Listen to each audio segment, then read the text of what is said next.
Blood ran down her thigh, mixing with the dust. The summer heat in Red Hollow was brutal, the kind that cracked the earth and cooked a man's thoughts.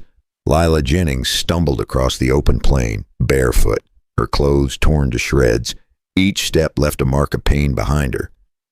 She didn't know where she was going, only that she had to keep moving. Her body was covered in bruises. Her breath came in broken gasps. The sun beat down on her shoulders, and the wind carried the sound of her fear.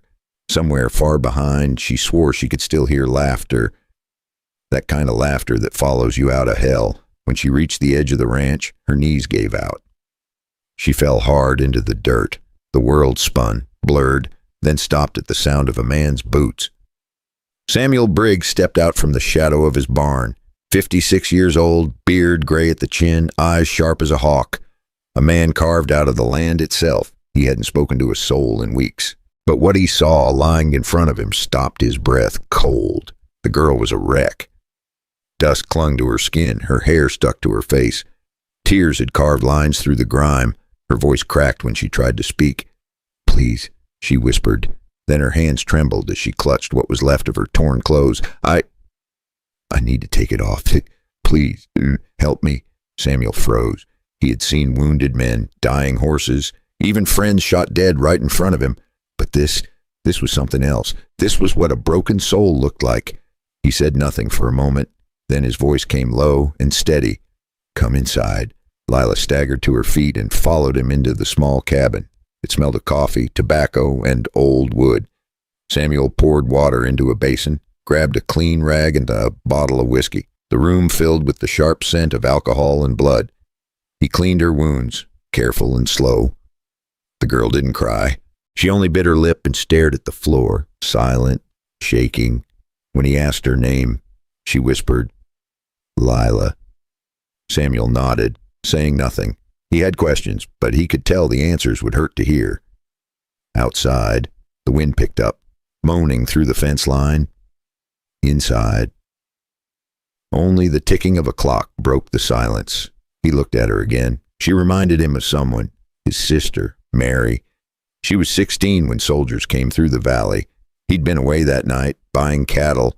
By the time he came back, she was gone. That guilt had lived in him ever since. Now, staring at this broken girl in front of him, Samuel felt something old wake up. The same anger, the same helplessness. But this time, he wasn't going to walk away. "Drink this," he said, handing her the glass. Lila took it, her fingers trembling. She looked up, eyes red but steady. "Are you going to send me away?" Samuel didn't answer right away. He looked out the window, at the land stretched endless under the sun, then back at her. "No, you're safe here." The words hung heavy in the hot air, for the first time in years. Samuel Briggs felt the storm building again in his chest. He didn't know who had done this to her, but he knew one thing for sure: if the devil had a face in Red Hollow. Samuel planned to meet it head on, and the question that burned in his mind was simple. Could a man who'd lost everything once save someone this time before it was too late? The sun was setting when Samuel stepped out on the porch. The sky burned orange, the color of old wounds. Inside, Lila was sleeping, her body finally giving up to exhaustion. He watched the horizon, quiet, the way a man watches a storm rolling in. For years, Samuel had chosen silence. No visitors, no friends, no damn trouble. But tonight, trouble had walked right through his door and bled on his floor. And for some reason, it felt like it belonged there. He went back inside. Lila stirred when she heard the floorboards creak. Her voice was soft, still raspy. "I didn't mean to cause you no harm." Samuel shook his head. "You didn't." He sat down across from her, poured 2 cups of coffee, and slid one her way. Steam curled between them like a fragile peace treaty. "Who did this to you?" She hesitated. Her fingers wrapped tight around the cup, knuckles white. "The mayor's sons." Her eyes dropped to the floor. "They said my daddy owed them money. But he's been gone near a month. The fever took him. They came anyway." Samuel's jaw tightened. He had seen their kind before, men who thought money made them untouchable. Men who believed pain was theirs to hand out. He leaned back, took a long breath. Those boys ever pay for what they do? Lila gave a bitter laugh. In this town, they don't pay for nothing. Samuel looked at the fire, the light flickering against his face. Something hard settled in his chest again. He remembered the soldiers. He remembered Mary. And he remembered doing nothing. That was the part that still burned. He stood up, slow and steady, like a man making peace with a bad decision. You can stay here for now. Lila's eyes widened. You're not afraid they'll come? Samuel looked toward the door. They can come if they want. Silence stretched between them, but it wasn't empty. It was heavy, full of something unspoken, maybe hope, maybe just anger wearing a different face. Lila set her cup down and met his eyes. I don't want to hide forever. Samuel nodded. You won't? He turned to hang his rifle back on the wall, but his hands hesitated. Then he changed his mind and set it on the table instead. The old iron looked right at home there, waiting. Outside, coyotes howled somewhere deep in the valley. Inside, Samuel Briggs felt something he hadn't felt in 20 years. Purpose. He knew this wasn't just about one girl anymore. Red Hollow had been rotten for a long time, and someone had to clean it up. He blew out the lantern, leaving only the glow from the dying fire, and in that quiet room, with a wounded girl and a loaded rifle, he whispered to himself, if they come for her, they'll have to go through me first. But what Samuel didn't know was that the riders were already on their way. The sound came slow at first, hoofbeats, faint, steady, growing closer. Samuel knew that sound. He had heard it too many times before. Back when trouble wore spurs and smiles, he stepped to the window and looked out across the open plain. Dust was rising, 6 riders moving straight toward the house. He didn't need to count twice. 3 of them were the mayor's sons. The other 3 were hired guns. Lila came down the stairs, her hair loose, eyes wide. They found me. Her voice cracked, barely more than a breath. Samuel nodded once, calm but cold. Upstairs. Loft above my room. Don't make a sound. She hesitated. Samuel, please don't do something stupid. He gave a half smile. Too late for that. When she disappeared into the loft, Samuel checked the rifle. It still smelled of oil and old battles. He walked out onto the porch, sun cutting sharp across his face. The riders slowed to a halt about 20 feet away. Their leader, Thomas Berkeley, the oldest son, gave a fake smile. Afternoon, Mr. Briggs. Heard a young lady came by your way. Goes by Lila Jennings. Samuel leaned against the post, rifle in hand, but low. Haven't seen no young lady? Why, Thomas grinned. Stole from the bank. Daddy wants his money back. Samuel let out a dry chuckle. Funny. I didn't know the Jennings girl worked at a bank. That wiped the smile clean off Thomas's pic. The sheriff spat in the dust. Mind if we look around? Samuel straightened, his shadow stretching long across the dirt. You got a warrant. The sheriff's jaw tightened. Don't need one if you got nothing to hide. Samuel looked down at his boots and then back up. Steady. Funny thing about the law, out here. A man's land is his castle. An uninvited guest, well, they ain't welcome. For a second, no one moved. Wind carried the smell of sweat and gunpowder waiting to happen. Then Thomas tugged the reins, turned his horse around. We'll be back. Old man, Samuel nodded slowly. I'll be right here. When the dust settled, he went back inside. Lila was sitting on the edge of the bed, tears in her eyes. They called me a thief. My father was the most honest man in Red Hollow. Samuel sat down across from her, voice soft. They're scared. Scared of losing the power their money bought them. But fear makes men stupid, and stupid men make mistakes. He poured her a glass of water. Outside, thunder rolled far in the distance. It wasn't rain, it was the sound of war coming to Red Hollow. So tell me something, partner. If you were Samuel Briggs, would you stay and fight, or pack your bags and run? Take a sip of your coffee, or maybe that evening tea. Tell me where you're watching from and what time it is right now. And if you don't want to miss what happens next, you might want to hit that subscribe button. We're just getting started. The storm finally broke that night. Wind howled through the valley, carrying the smell of rain and gun oil. Lila couldn't sleep. She sat by the window, watching lightning split the sky. Every flash lit the fear on her face. Samuel was still awake, too. He sat by the fire, cleaning his rifle again, in the same way some men say their prayers. When she came down the stairs, he didn't look up. Can't sleep. She shook her head. Been thinking. He poured her some coffee. It was bitter, strong, and too late in the night for it.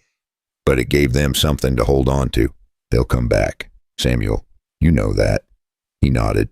Yeah, I know. Lila leaned forward. What if we didn't wait? What if we went to them? That made him look up. To them. She took a breath. The bank, every deal, every fake loan, every name. It's all written down. If we can get proof, we can end this. Samuel's brow furrowed. You're talking about breaking into a bank. That's a hanging offense. So is what they did to me. Her words were quiet, but sharp enough to cut the silence. Samuel looked into her eyes. They weren't just scared anymore. They were determined. He leaned back, thinking, Old man Berkeley's too cheap to fix that back window. Always said no one's dumb enough to crawl through broken glass. Lila smiled for the first time in days. Guess he never met us. By midnight, they were in town. The rain had turned the dirt streets into rivers of mud. The bank stood dark and silent, just like every secret it kept. They moved like shadows. Samuel went first, clearing the way, his boots sinking without sound. Lila found the broken window. Her hands shook as she pulled herself through, but she didn't stop. Inside, the air was thick and stale. Samuel followed close behind, lantern in hand. They didn't talk. Didn't need to. She headed straight for the file drawers. Her fingers moved fast, sure, like someone who had spent too many nights organizing her father's store ledgers. Here, she whispered. Samuel brought the light closer. Row after row of names. Women who had settled debts, false signatures, and money moved through fake accounts. The list was longer than sin. This ain't just a few bad apples, Samuel muttered. This is a whole damn orchard. Lila kept copying names, her writing fast but clean. Outside, thunder rumbled again, closer this time. When they were almost done, Samuel froze. Footsteps. Slow, heavy, coming from the front door. He blew out the lantern, grabbed her hand. Voices echoed from the lobby. Check the back. I saw light. Samuel's heart pounded. He pressed a finger to his lips.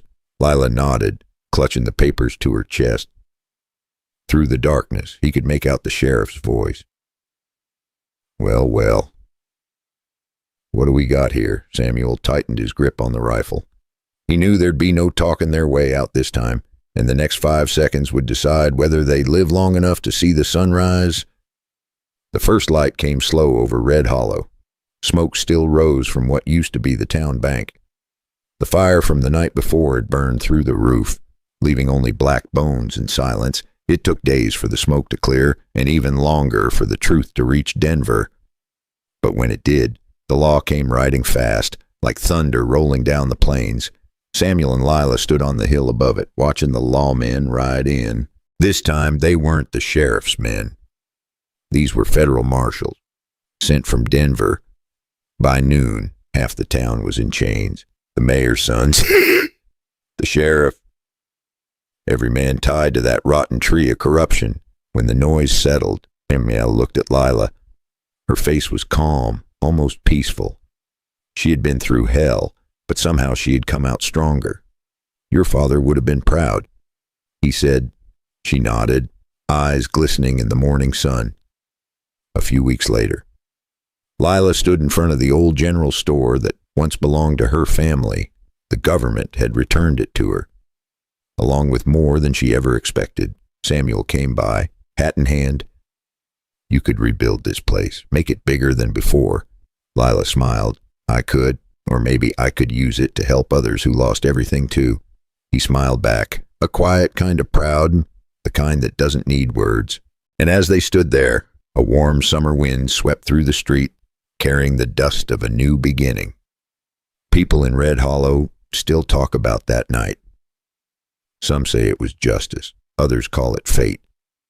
But the truth is simpler. It was a choice made by two people who refused to stay silent. Because sometimes it only takes one person brave enough to stand up for others to find their voice, and sometimes that one act of courage can change the whole damn town. Now I want to ask you something. If you were Samuel Briggs, would you have done the same? Would you risk everything to protect someone the world had already turned its back on? Take a sip of your drink, lean back, and think about it. And if this story moved you even a little, hit that like button.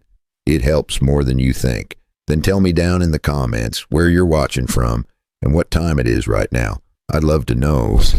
Before I end this video, I just want to take a minute to speak from the heart. I want to thank every single one of you for supporting this channel, for watching these stories, and for leaving kind comments, and I've read many of them. Some of you are watching late at night, and I truly appreciate that. But please, take care of yourselves. These videos are meant for comfort, for reflection, not to keep you from sleep. If it's already late where you are, maybe it's time to close your eyes and rest. I also want to say I'm sorry if I can't reply to everyone. Truth is, I'm not as young as I used to be. After long hours editing these videos, I often feel tired. That's why I try to take better care of my health. And in doing so, I've learned to care more deeply for all of you too. So thank you, truly, for being part of this little corner of peace we built together. Take care of yourselves, get some rest, and may tomorrow bring you calm skies. And now tell me, what do you think justice really means?